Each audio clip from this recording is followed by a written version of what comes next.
Welcome to the Online Classroom Advisement.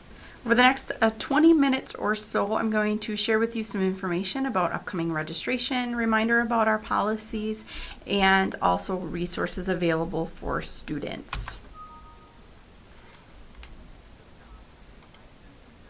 So just a reminder that as an academic advisor, we can help with a number of different things. So we can help students who may need to change or add a program. We review transfer credits coming into the college.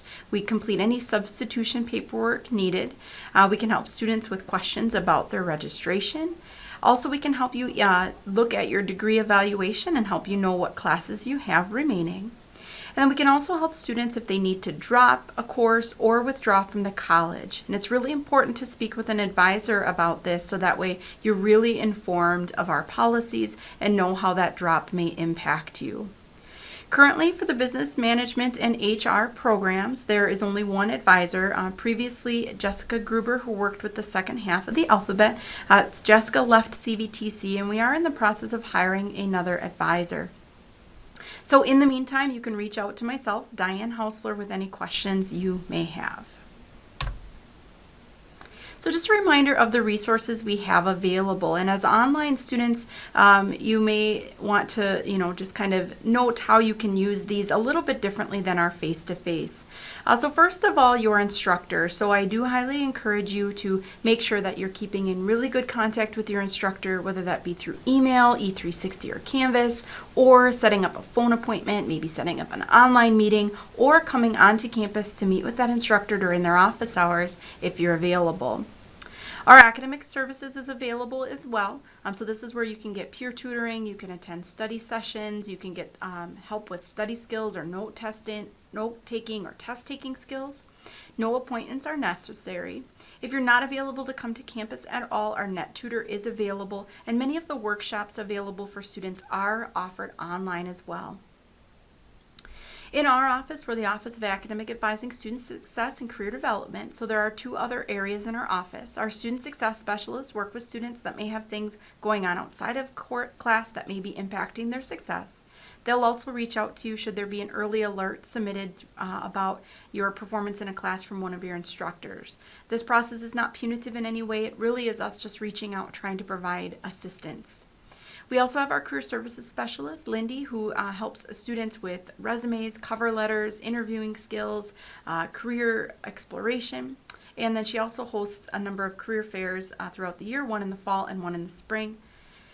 Then we also have our diversity and disability services. These folks can help students who are in non-traditional occupations, students from a variety of multicultural ethnic backgrounds, our international students, and then any students with a documented disability that are receiving an accommodation plan here on campus.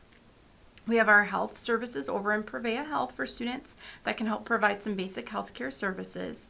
And then always remember, in My CVTC, you have access to your program requirement sheet, registration information, policies, services, and support. So some important policies and some change that's happened with the college in this semester is where we've separated our academic standards from our financial aid satisfactory academic progress standards. So I want you to know the difference and help you understand these policies. So first of all, our academic standards are going to require that a student maintains a 2.0 term GPA each semester and maintains a 2.0 cumulative GPA. So as long as you earn a 2.0 every semester, maintain that cumulative GPA above a 2.0, you're going to remain in good academic standing with the college. If you're one semester you don't meet that 2.0, you would be placed on academic warning. In that semester, it's just that. It's a warning semester and an opportunity for you to improve that standing back to good by meeting the 2.0 term and cumulative GPA again. If you didn't meet the 2.0 in that warning semester, you would be academically dismissed from the college. A student that's academically dismissed needs to sit out one term, submit an appeal to the college, and reapply into their program, meeting any new admission requirements in place at that time. Separate from our academic standards is our new financial aid SAP standards. So this is basically what you need to do in order to maintain good eligibility for financial aid. So our financial aid SAP standards require that students successfully complete 67% of their attempted credits and earn a 2.0 term GPA and 2.0 cumulative GPA. If a student falls below any 3 of these requirements in a semester, the following semester can be placed on financial aid SAP warning. During that warning semester, students again have that opportunity to improve that standing, but if they miss one of these standards during that warning semester, they move to financial aid SAP suspension. A student who's on financial aid suspension is not eligible for financial aid, though they may still be eligible to take courses here based on our academic standards. If you're suspended from financial aid, there is a process to appeal to have that financial aid reinstated, and you may need to meet other requirements as defined by our financial aid manager at the time. Our course repeat policy says that students can take a class a second time. That most recent attempt is going to exclude that first attempt in for better or for worse. So if your first attempt was a C and your second attempt is a D, that D is going to exclude the first attempt. Your first attempt is always going to remain on your transcript, but it will show that it's being excluded from your GPA. An exception to this policy is that if a student takes a class the first time and then takes it the second time and withdraws from the class, that W is not going to exclude that previous earned attempt.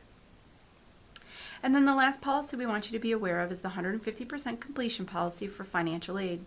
This policy states that a student must complete their program within 150% of the required credits. So this means for a 60 credit program, you must be eligible to graduate within 90 credits. Where students get in trouble with this policy is when they continue to retake courses or take courses not required for their program. So if a student has already earned 50 credits or attempted 50 credits at the college, maybe you had to repeat some classes, maybe are taking classes in multiple programs but are only eligible for one program, and financial aid determines, well, you're 50 credits away from graduating from your program, they're going to suspend you from financial aid due to the 150% policy. This policy does have an appeal process. However, the appeal for the 150% policy is much more difficult to get through. So if you have any questions about any of these standards, we want you to make sure that you do reach out to an advisor so we can help you fully understand them. So I want students to be aware of our Title IX. Title IX, again, requires colleges and universities to be able to educate and support students in regarding any issues related to sexual assault, domestic or dating violence, stalking, or harassment. So we want students to know, first of all, that you have support at CVTC. We have a community resources page also found in My CVTC to access community resources within your community. You can find the annual security report on the sexual misconduct page. You can report an incident by calling 911 or public safety. You can also report to a staff member at CVTC. To educate students, we provide online sexual assault violence prevention training called Not Anymore, and this is also available in My CVTC. In addition to Title IX is accommodations for students who are pregnant or parenting. So this allows students to have an accommodation plan for any medically necessary absences due to pregnancy, childbirth, or any related condition. This can be applicable for both men and women. So again, I do just encourage students, if you're experiencing a pregnancy or know that you'll be giving birth at some point in this semester, I do encourage students to reach out to our diversity resources to get an accommodation plan in place. You may have received an email about our fall advisement event for the School of Business. This is a day we're going to gather all School of Business students together for advising, provide some of the same information I'm providing for you today, but additional information is more specific to your individual programs, opportunities about internship and things like that. So if you are available to come to campus, I do highly encourage you to attend, but knowing that many of our online students are not local or not able to come during the day, that's fine as well. I want you to be aware of this opportunity on Monday, October 8th, beginning at 9 a.m. at the Business Education Center down in the Conference Center. Okay, so registration is coming up right around the corner. So winter term and spring term registration are going to begin on Monday, October 15th at noon for our service members, and all other continuing program students on Tuesday, October 16th at 6 a.m.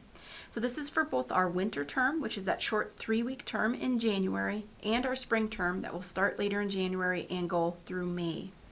So to look for classes under records and registration, search course offerings. Remember, when looking for classes, that you want to note down the CRN number, and that's what you would use to register. Some additional reminders. We want to remind students to register as soon as possible. We will be bringing in new students after we open registration for our continuing students, and so classes will begin to fill up very quickly. So please take advantage of your priority in registration and register as soon as possible. I'll be watching for the spring payment due date, especially if you're a student that does not use financial aid.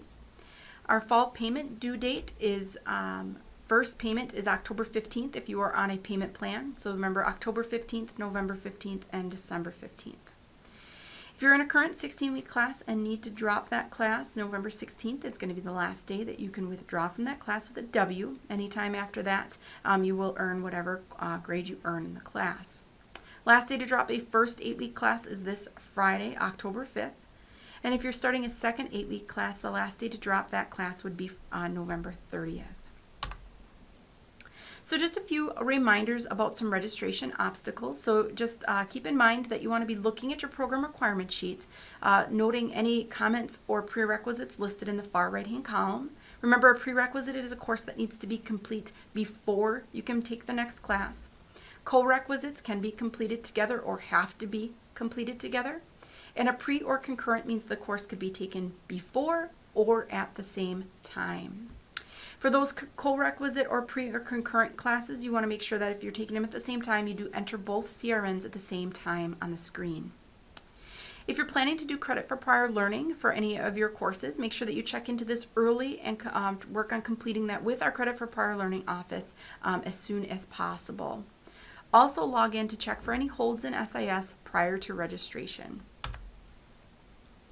Okay, if you are in the business management program, just a few things to keep in mind as you prepare for registration. So based on your catalog term, you'll want to really be paying attention to your particular requirements. If you are on a catalog term that started for fall of 2017 or later, speech or oral interpersonal are your requirements. You only need to take one of them. On catalogs prior to the fall of 2017, both speech and oral interpersonal are required for you.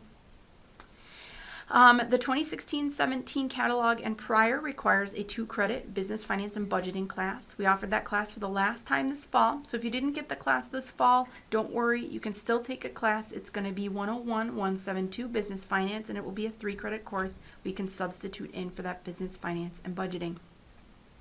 As always, if you plan to transfer, you want to make sure that you're taking introductory statistics rather than math reasoning, and take accounting 1 rather than intro to accounting.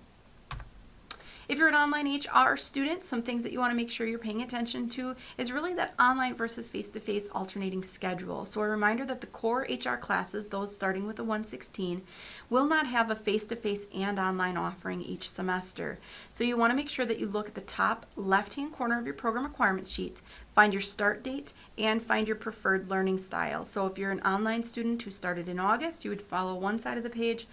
Starting in January, follow the other side. And that order is going to be the order of your learning style. So again, this will be clear as you look for those classes in Search Course offerings. Remember that face-to-face classes are almost always hybrid classes in the HR program.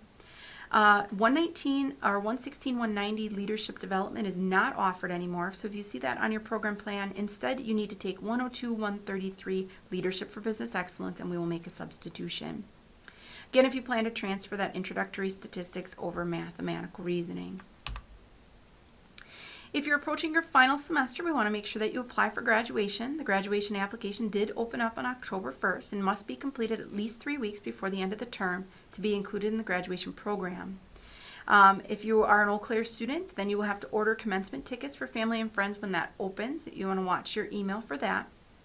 After you've applied for graduation, a couple weeks after you submit that application, you do want to go out and verify that your name is on the eligible candidates list. That means that all requirements are met and you are set to graduate. If you have a confidentiality hold on your account, your name will not appear on this list, so make sure that you are double checking with an advisor if you have any questions about that. Just a reminder about honors. You can be determined as graduating with honors with a cumulative program GPA of a 3.5. For your final term before graduation, this is going to note whether you're noted in the ceremony and in the program. at the ceremony. And then your final program GPA will be noted on your academic transcript and on your diploma if you have met honors. 3.5, we do not round up, so you have to have at least a 3.5. If you are graduating, you're going to get a follow-up survey from us a few weeks after graduation. And so we want to make sure that you do take some time to do this. We find this information very useful.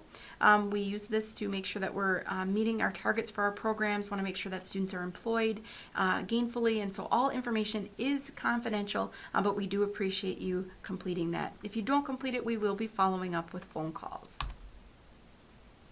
Okay, so for those of you that are either approaching graduation or just needing to know what to take, your degree evaluation is where you want to find this information. So what I've provided here is a bit of a look of what the degree evaluation looks like. It's the only place that you can find your catalog terms, so this is how you know which set of requirements you're following. It's also the only place that you can find your program GPA. So for this student, you can see that they're required to complete 60 credits, and they're currently have completed or are registered in 53. So this number of used will include anything that you are currently registered for. And then you can note where that program GPA is. Again, this is the only place you can find that program GPA. You must have a 2.0 or higher in order to graduate.